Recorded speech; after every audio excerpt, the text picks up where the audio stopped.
ഞാൻ എൻ്റെ വൈഫിൻ്റെ വീട്ടിൽ ഒരു ഗ്യാസ് കിട്ടിയിട്ടുണ്ട്. അതിൽ ന്യായമായ കസ്റ്റമറെ അടുത്ത ഏജൻസിയിൽ നിന്ന് എനിക്ക് ട്രാൻസ്ഫർ ചെയ്യും. എനിക്ക്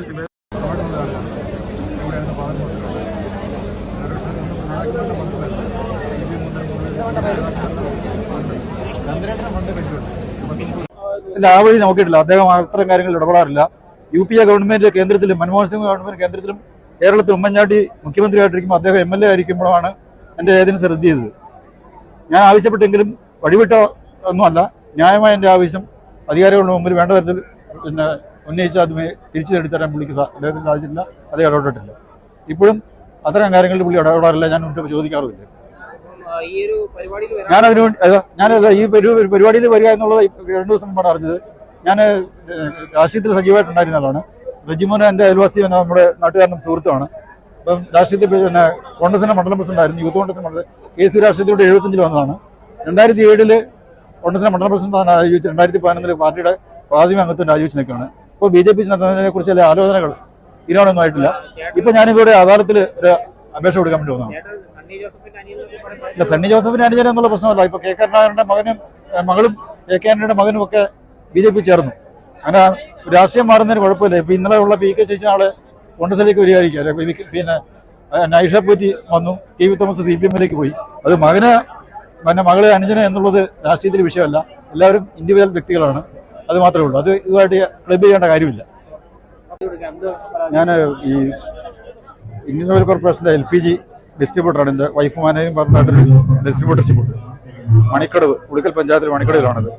2010 അപേക്ഷ കൊടുത്ത് 2012 എനിക്ക് പാസ്സായതാണ്. ലോട്ട് വഴി ആണ് കിട്ടിയത്. 2013 എല്ലാ പേപ്പറുകളും ശരിയാക്കി 2 പ്ലോട്ട് വാങ്ങി പേപ്പറുകളെല്ലാം ശരിയാക്കി ഞാൻ പണി തുടങ്ങിയപ്പോൾ അകാരണമായിട്ട് IOC ഉദ്യോഗസ്ഥന്മാർ ചില ദുഷ്സ്വാധീനത്തിന്റെ അടിസ്ഥാനത്തിൽ ഇതിന്റെ ഏജൻസി റദ്ദ് ചെയ്തു. ടൈംലി കംപ്ലീറ്റ് ചെയ്തില്ല, സമയബന്ധിതമായി പൂർത്തിയാക്കിയില്ല എന്നാണ്.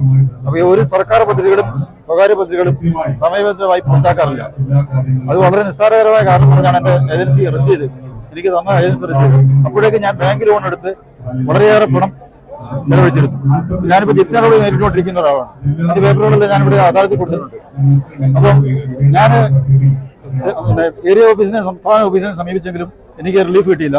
ഞാൻ ബഹുമാനപ്പെട്ട കേരള ഹൈക്കോടതിയിൽ റിട്ട് അപ്പീൽ ഫയൽ ചെയ്ത് കോടതി എന്നെ കേൾക്കണം, എന്നെ പറഞ്ഞ ക്യാൻസലേഷൻ, അതായത് എനിക്ക് തന്നിരിക്കുന്ന ഏജൻസി ക്യാൻസൽ ചെയ്തുകൊണ്ടുള്ള IOCയുടെ തീരുമാനം കോടതി ക്വാഷ് ചെയ്ത് എനിക്ക് അനുകൂലമായ ജഡ്ജ്മെന്റ് വന്നു.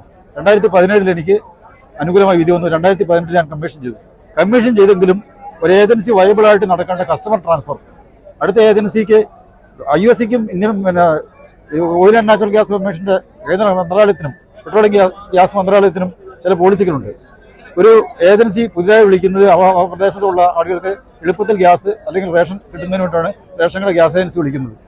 അങ്ങനെ വിളിച്ച ഏജൻസിയിലേക്ക് ആ പ്രദേശത്തുള്ള ആളുകളെ സ്വാഭാവികമായിട്ടും അവർക്ക് കൺവീനിയന്റ് ആയിട്ടുള്ള സ്ഥലത്തേക്ക് മാറ്റേണ്ടതാണ്. അപ്പോൾ എനിക്ക് ഇനീഷ്യൽ സ്റ്റേജിൽ 1600 ചില്ലറ കണക്ഷൻ മാത്രമാണ് തന്നത്. പിന്നീട് കണക്ഷൻ തരാവുന്ന ഓഫർ ഉണ്ടായിരുന്നെങ്കിലും മറ്റ് സ്വാധീനത്തിന്റെ അടിസ്ഥാനത്തിൽ തന്നിട്ടില്ല. പക്ഷേ ഒരു ഏജൻസി വൈബിൾ ആകാൻ മിനിമം കണക്ഷൻ വേണമെന്നുണ്ട്. അതാണ് IOCയുടെ പോളിസി. അതേസമയം ഒരു ഏജൻസിക്ക് സീലിംഗും ഉണ്ട്. 10,000